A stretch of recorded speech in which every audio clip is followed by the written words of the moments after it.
Welcome to The Explainer. So let's jump right in. I want you to take a second and think about the world right now. On the surface, technology is moving at breakneck speed, right?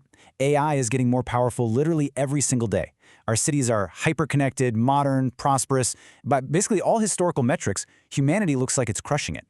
But if you look around, or honestly, if you just look within, more and more of us are sinking into this collective anxiety. There's burnout, emptiness, loneliness, relationships just falling apart. It kind of feels like society is crashing.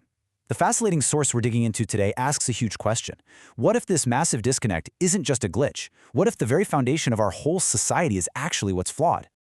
It's a massive question, right? If you're constantly feeling burnt out or anxious, the text we're exploring today offers this incredibly challenging yet kind of comforting idea. Maybe the problem isn't you. Maybe the problem is the old world operating system itself. We spend so much time, energy, and money trying to fix ourselves. Self-help books, life hacks, new morning routines. But this philosophy says, let's zoom out for a second. What if the literal software running our civilization is fundamentally broken? Let's take a look at exactly how this source diagnoses the errors in our current programming. Part 1. The Bug in the System. Diagnosing Modern Exhaustion. Okay, let's dive into this. According to the source, this old world operating system is built on some incredibly heavy code. We're talking private ownership, competition and control, possessive family bondage, just absolute crushing financial pressure. We're tied to this ego-centered way of living, constantly dogged by a fear of the future. The author paints a pretty stark picture here. From the very second we are born, we are basically thrown into this gigantic survival machine. We exhaust ourselves hustling to buy houses, we struggle through possessive relationships, we worry endlessly about our kids. We are quite literally trading our life force, our time, just to survive and gain some sort of social approval. It's a relentless heavy grind that the text argues just consumes our souls. And this brings us to a huge, stark dichotomy.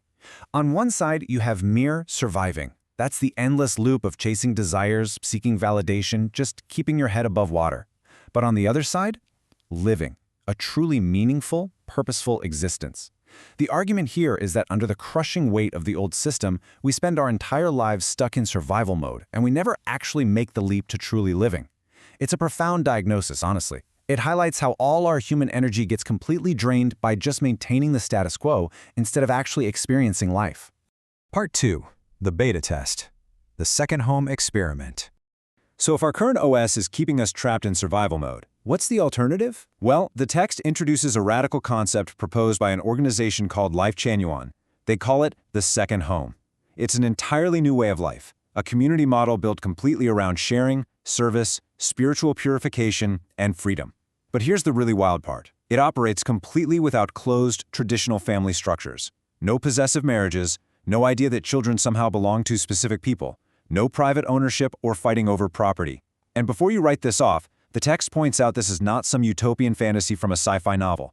It's a literal, physical civilization model that they have been experimenting with for over 20 years. In this setup, the collective is the support system, so nobody has to struggle alone just to survive. Now, hearing all that, you're probably asking the exact same question the text anticipates. Wait, is this even possible? And look, it's a totally fair question. The old world has deeply, deeply programmed us to believe that humans are just inherently selfish, right?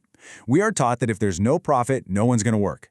We're told that without traditional marriage, society would just collapse, and without fierce competition, humanity would stop progressing altogether.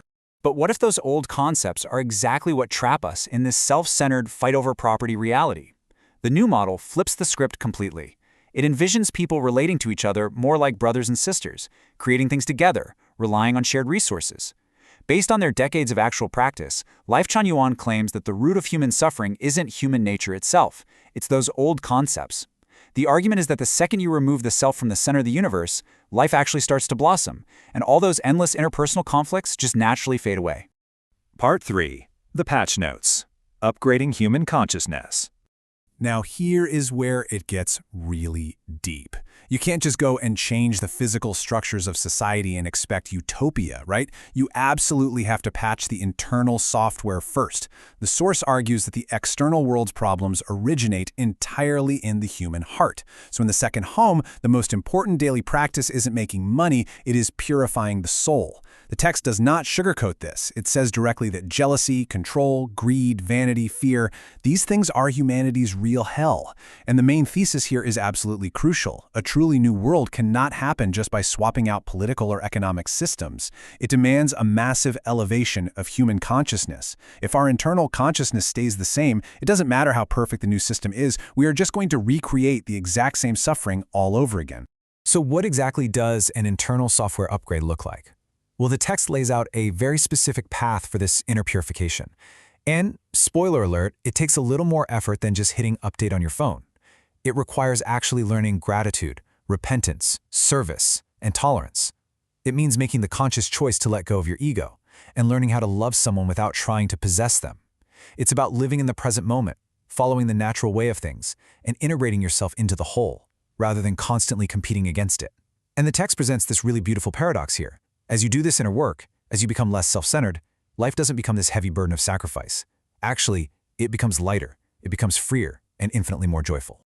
The source makes a brilliantly sharp observation about human nature here. A lot of people genuinely hate the old world. I mean, they are completely exhausted by it. But at the same time, they refuse to let go of its foundations. They want freedom from anxiety, sure, but they desperately cling to all their material desires. They want true love, but they hold on tightly to possession and control. Essentially, they want heaven, but they totally refuse to purify themselves to actually get that freedom. The text is very clear on this point.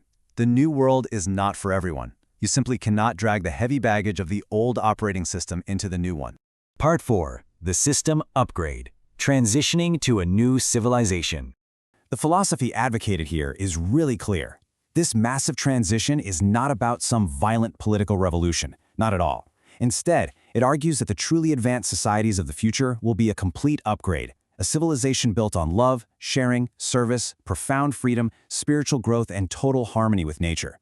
The source actually shares that people who visit these Life Chanyan communities often say something along the lines of, "For the first time in my life, I feel truly alive." Why is that? Because they can finally step out of that high-pressure survival programming we talked about earlier. They can drop their social masks, they can stop competing just to stay afloat, and they rediscover sincere, genuine human connection and real inner peace. The author's adamant, this isn't humanity regressing to some primitive state. It is a full-blown upgrade. It's a transition from a civilization based entirely on survival to a civilization based on life. And that brings us to the ultimate, absolutely crucial takeaway from our source material today. The real entrance to the new world is not a geographical location. You can't just pack up your bags, move out to a commune somewhere, and expect all your problems to magically vanish if you're bringing your old mindset right along with you. The author speaks directly to the reader here. If you are exhausted by the old world, if you feel like you just don't belong in this grind anymore, your soul might actually be calling for this new way of life. But that new world, it is first born entirely within the human soul. It's an evolution of life itself, and it is created gradually, step by step, by people whose consciousness has already begun to transform. So, that leaves us with one final, incredibly provocative thought from the text to wrap up our explainer today. Are you willing to begin purifying your own heart? It's a powerful question, isn't it? Before we look outward and complain about the broken systems of modern society, we actually have to look inward. We have to check our own internal operating system first.